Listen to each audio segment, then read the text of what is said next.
О самых заметных сегодняшних событиях вы узнаете из материалов наших корреспондентов. Вы смотрите «Итоги дня» в студии. Валерия Наумова. Здравствуйте. Коротко о темах. На повестке 36 вопросов. Началась 44-я очередная пленарная сессия Госсобрания Илтумен 6-го созыва. Лидирующая позиция на рынке коммунальных услуг республики. Одно из самых крупных предприятий Якутии ГУП ЖКХ отмечает свой 20-летний юбилей. Одно из направлений работы – предоставление государственных гарантий военнослужащим и членам их семей. Расскажем о буднях сотрудников соцсферы. Хороший улов ожидается уже через год-полтора. В Якутске стартовали мероприятия по зарыблению рек и озер. Одним из первых водоемов стало озеро Соленое. В программе различные площадки, направленные на всестороннее развитие детей. В школах Нерюнгри с этой недели заработали летние оздоровительные лагеря. Сегодня в 44-м очередном пленарном заседании Государственного собрания Илтумен 6-го созыва в повестку включено 36 вопросов. В первой половине дня выступил глава Якутии с докладом об итогах работы за 2022 год и подвел итоги 5-летней совместной работы исполнительной и законодательной ветвей власти региона. Политические партии одобрили его отчет. На заседании парламентарии утвердили кандидатуру мирового судьи Оленёкского улуса. Был утвержден отчет об исполнении бюджета территориального фонда ОМС за прошлый год. Депутаты в республиканский закон о муниципальных должностях внесли изменения. В рамках заседания был рассмотрен и принят проект закона о родовой родоплеменной кочевой общине КМНС. Также парламент назначил выборы главы республики и народных депутатов Якутии. Мы приняли ряд законов, которых касается увеличения социальных выплат, в частности молодым семьям и так далее, очередное. Но это адресная финансовая помощь получается. Мы подвели сегодня итоги. По этим итогам видно, что принято всего 618 законов Республики Саха-Якутия по итогам 5 лет деятельности, более 1200 постановлений Государственного собрания Илтумен.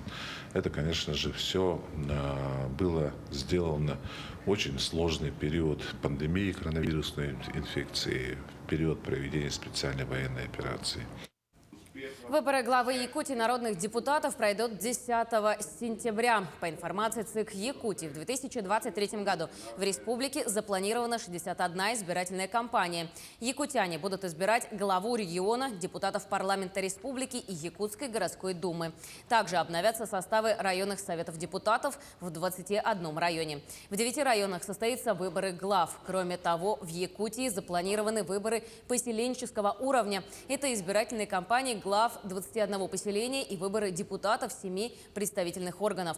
На сегодня завершена работа по формированию участковых избирательных комиссий, количество которых составило 785. В осенние выборы будут включены порядка 7000 человек. Если завтра будет публикация, мы так намерены обеспечить публикацию в средствах массовой информации, значит, на следующий день, 10 числа, начнется процедура выдвижения кандидатов на этих выборах региональных, на выборах главы республики и на выборах народных депутатов. Но есть требования закона, в соответствии с которым на должность главы выдвигается только политическими партиями. Я знаю, что политические партии также будут выдвигать своих представителей на своих конференциях. Но с завтрашнего дня мы ждем. Одно из самых крупных предприятий республики ГУП ЖКХ отмечает свой 20-летний юбилей. В честь этого события в Саха-театре собрались руководители и почетные работники предприятия, а также ветераны жилищно-коммунального хозяйства. На мероприятии побывала и наш корреспондент Мария Кардашевская. За 20 лет работы ГУП ЖКХ заняла лидирующую позицию на рынке коммунальных услуг республики. В ведении предприятия находится более трети сетей теплоснабжения и более половины котельных от общего количества, расположенных на территории Якутии. Они производят более четверти тепловой энергии, вырабатываемой в регионе. Предприятие внесло большой вклад в социально-экономическое развитие Республики Саха-Якутия.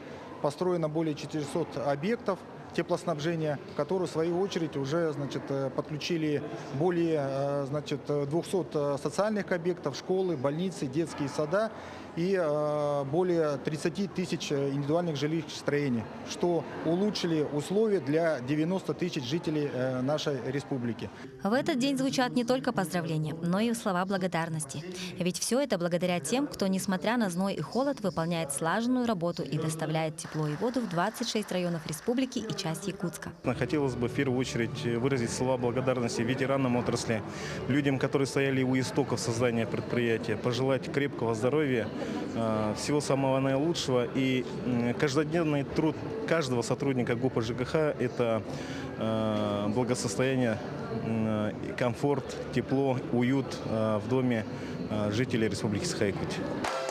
Один из почетных работников предприятия, Василий Николашкин, работает в сфере ЖКХ с 1996 года. Тогда молодой специалист начинал свою работу в Верхневилюйском тепломонтаже. В 1998-м он стал начальником управления коммунального хозяйства УЛУСа, а с 2003 года предприятие стало Верхневилюйским филиалом ГУП ЖКХ, в котором он трудится и сегодня в качестве советника директора. Конечно, я очень рад, что это после создания ГУП ЖКХ планомерная работа велась и по строительству новых котельных, оптимизация котельных. Вот все это привело к тому, что сейчас безаварийная работа уже наша кредо. Всегда коммунальщики всегда впереди. Всех поздравляю с праздником. Отличившихся сотрудников наградили почетными званиями и вручили благодарственные письма от главы республики Айсена Николаева и председателя правительства Андрея Тарасенко.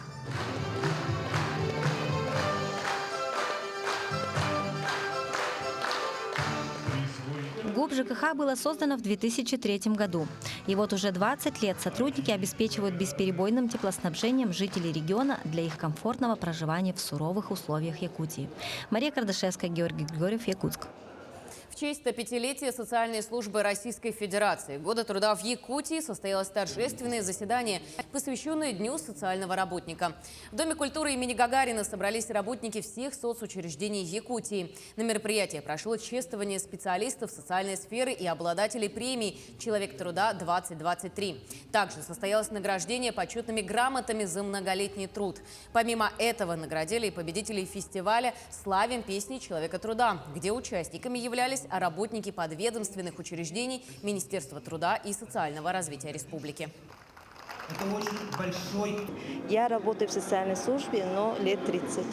Обратная связь – это когда наши дети с ограниченными возможностями здоровья начинают говорить, ходить, взаимодействовать с окружающим, социализироваться. Мы считаем это нашим успехом. Хочу заметить, что для детей открываются такие реабилитационные центры. И также государство поддерживает, и родителей много всяких поддержек.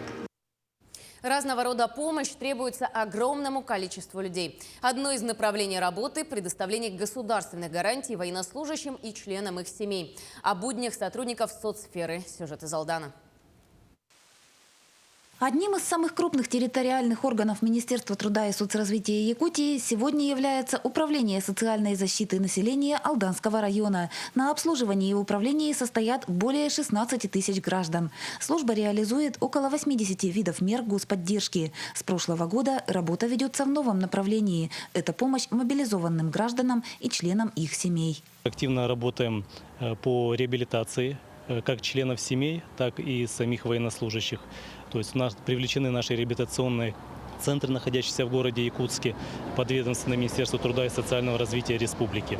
Меры государственной помощи предусмотрены как для мобилизованных и добровольцев, так и для граждан, заключивших долгосрочные контракты. На поддержку по линии Министерства труда и соцразвития могут рассчитывать жители не только Якутии, но и других регионов России. И одно из последних направлений также по работе с контрактниками для жителей именно не республики, то есть кто изъявляет заключить контракт для военной службы прохождения в зоне специальной военной операции, они могут приехать сюда, например, с другого региона, им будет возмещено перелет переезда до города Якутска заключить контракт, и они еще, ко всему прочему, получат единовременную выплату в размере 300 тысяч рублей. Ряд государственных гарантий предусмотрен для членов семей мобилизованных. Это единовременные компенсации, освобождение от платы за детский сад, бесплатное питание школьникам, повышенные стипендии студентам и санаторно-курортное лечение родителям.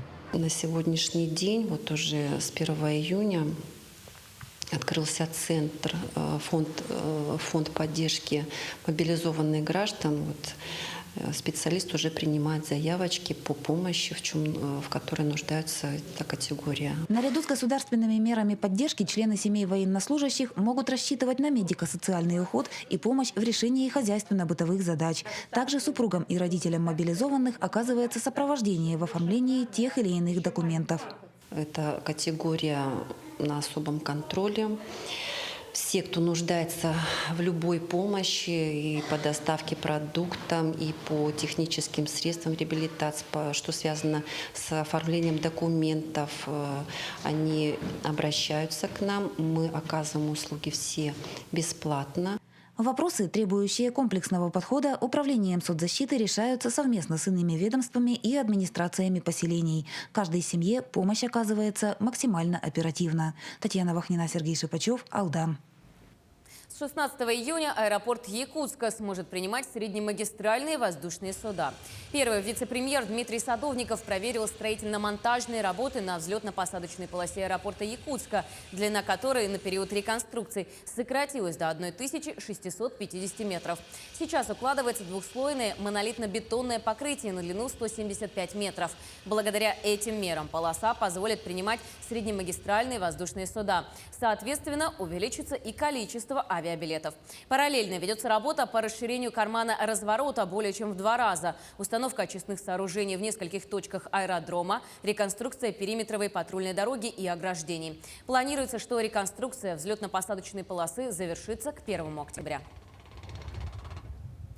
Навигация на Лене идет вот уже месяц. В главный транспортный узел Ленский речной порт спешат суда из Усть-Кута, доставляя товары первой необходимости и стратегически важный груз для предприятий. Кто везет этот груз в целости и сохранности и каково работать во флоте, узнала Анна Кожевникова. Капитан теплохода Михаил Латко уже в 4-й раз получает ключ от навигации, хотя открывал судоходную компанию на Лене гораздо больше раз за свои 34 года командования кораблем. Идти первым вслед за льдинами сложно и опасно, признается опытный речник. Конечно, сложно. Там обстоятельства разные бывают. И снег, и заряды, и лед. Ну, продвигаемся безопасно. Самое главное – безопасность. В этом году пришли с компании судов первые, привезли груз 1600 тонн для компании «Сухогруз». И все его рейсы проходят под этим девизом. Сергей работает в «Алроса Лена» со становления компании уже 25 лет. А вообще его флотский стаж – 44 года. Он потомственный речник. Его отец и старший брат тоже трудились во флоте. Отец мой всю войну прошел, пришел на флоте, работал капитаном на пароходах, потом на теплоходах, а уже на пенсии он лоцманом проводил суда, БАМ строился. Ну, с детских лет на пароходах очень. Запах пара люблю до сих пор. Свой путь Сергей начинал с рулевого моториста. На его маршрутах встречалось немало трудностей. Ведь судоходство на Лене – это постоянная борьба с препятствиями. А в наводнении 2001 года капитан Михаил Латко спасал ленчан. О ежедневных подвигах потомственного речника лучше всех знает его супруга, которая не расстается с ним ни на один день. Она работает поваром на судне вот уже 21 год. Мы идем и со льдом, и закрываем навигацию. Этот капитан, наш теплоход, обычно открывает навигацию, закрывает. И потемнение, и осадки огромные, и шквальный ветер. В общем, в зоне риска мы находимся. Я не скажу, что вам 6 месяцев, но вот эти периоды, они присутствуют. И первое время я была моложе, я не могла это принять. И вот я волновалась сильно. Это уважаемый капитан, его все поленья. Меня тоже все знают, потому что я стрепуха. Любовь Добрынина и не думала, что станет поваром. Она по профессии швея-закройщик. Муж позвал ее на пару лет поработать во флоте, но тот, кто побывал на корабле единожды, редко сходит на землю. Сегодня ее день начинается с готовки, ведь нужно накормить всю команду, к которой супруги Добрынины относятся как к своей семье. Ну, допустим, они после 8 класса уезжают из дома, и вот 4 года учатся в лицее, без папки, без мамки. И приходят такие вот рыхлые, а после навигации самостоятельно рулят. Я уже знаю, кто сидит на вахте. А осенью темнеет быстро, сложности особые, и обстановки порой не горят. И здесь это я знаю, что здесь работает достойная смена, которую сделал Сергей Ильич за 6 месяцев. Ему вообще цены нету. Таких капитанов мало. Это орлы. Орлы на линии. А на берегу дома супругов Добрыниных всегда ждут любимые дочки. Это самое важное, чтобы на причале встречали близкие люди после долгих плаваний. Анна Кожевникова, Виталий Андреев, Ленск. Приемная кампания в Южно-Якутском технологическом колледже. В этом году намечается особенное.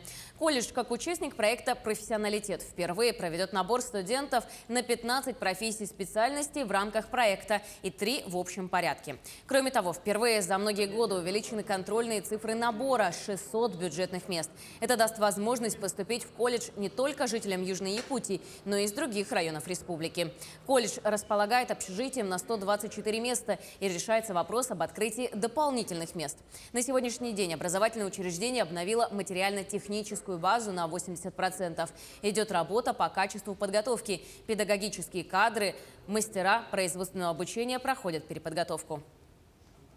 Мы открываем свои двери по новым профессиям. Это машинист локомотива. У нас поступила заявка с российских железных дорог на эту профессию. Специальность мы ее, конечно же, и открыли. Набор будет на базе 9 классов. Также у нас набирается впервые группа электрослесарь подземный. Это как раз та группа, которая попадает под профессионалитет. Это, понятно, мы набираем под компанию «Колмар». Ну и, конечно же, остальные профессии и специальности, в том числе информационного направления, так называемые айтишные специальности, они все у нас присутствуют в перечне плана набора, с которым можно ознакомиться на нашем сайте uitk.rf. В Чернышевском рыбном заводе Мирнинского района хотят построить цех по переработке рыбы. Как работает сегодня рыбзавод, смотрите далее.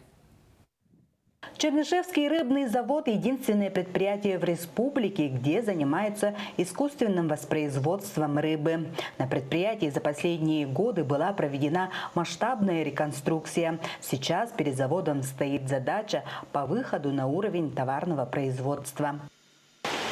Мы сейчас находимся в личиночно-инкубационном цеху.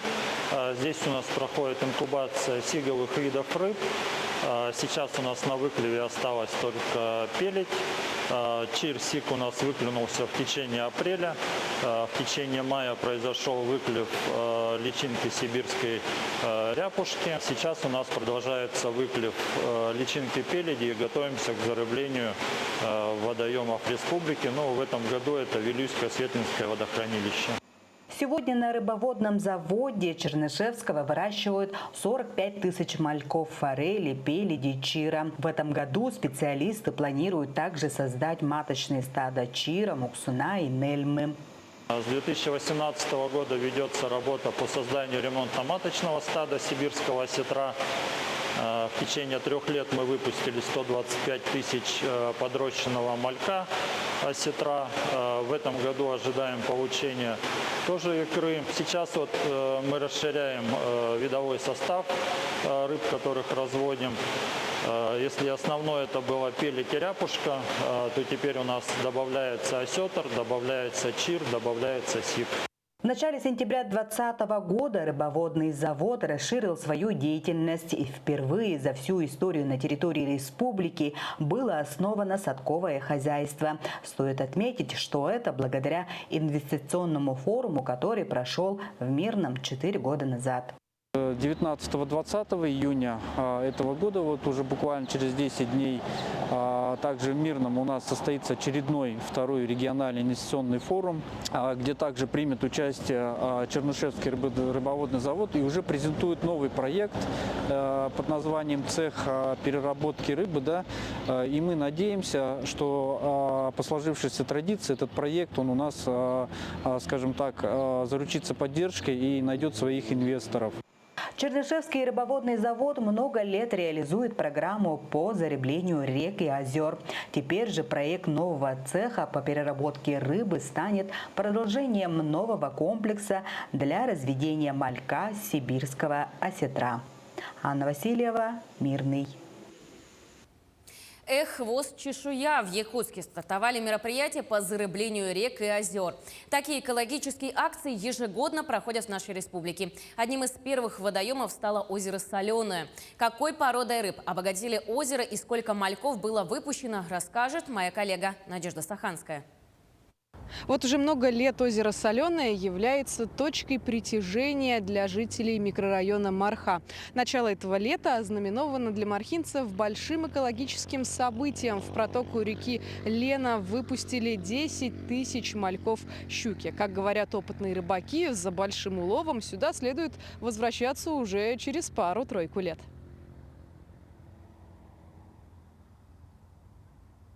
Заключив соглашение с мархинской администрацией, сотрудники якутского хлебокомбината очистили береговую линию озера и занялись подготовкой к зарыблению водоема. Мальки прибыли на новое место издалека. Их доставили из села Улахан-Ан Хангаласского района.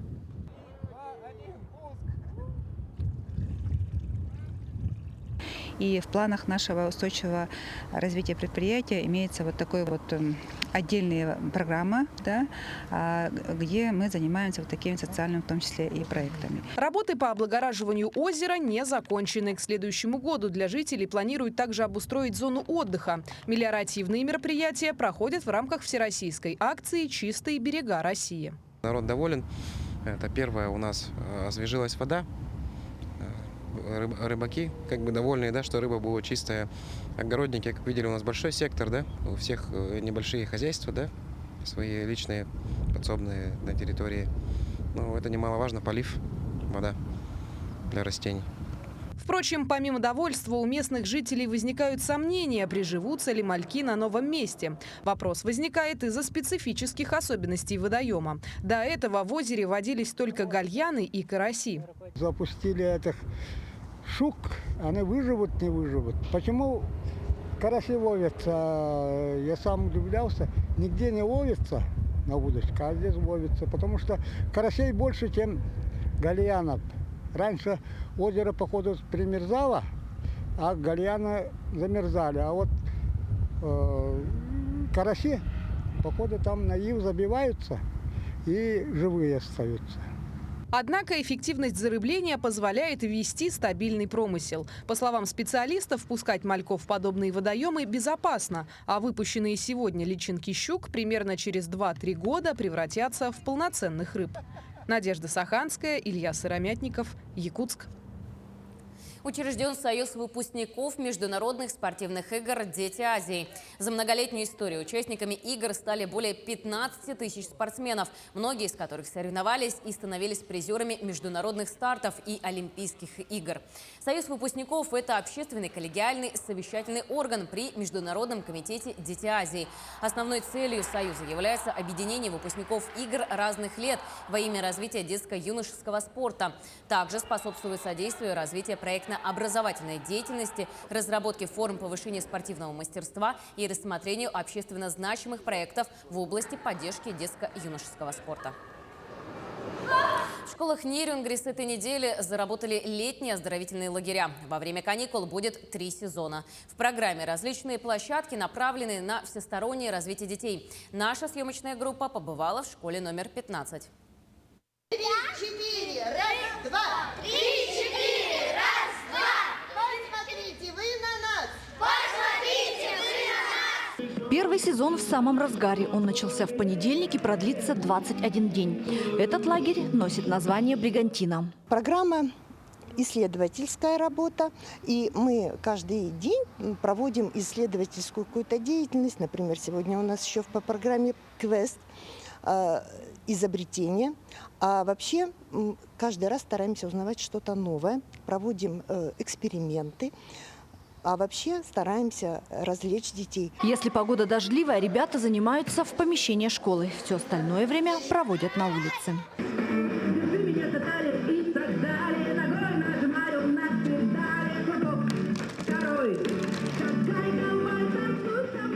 Всего в летний период запланировано 3 сезона. В программе не только развлекательные мероприятия, но и исследовательская и познавательная работа. Сначала мы приходим, делаем зарядку, потом идем на завтрак, потом играем, потом на обед, и нам дают полдник. Мне нравится, что тут весело, тут много детей веселых. Мы занимаемся всякими различными играми, мы гуляем.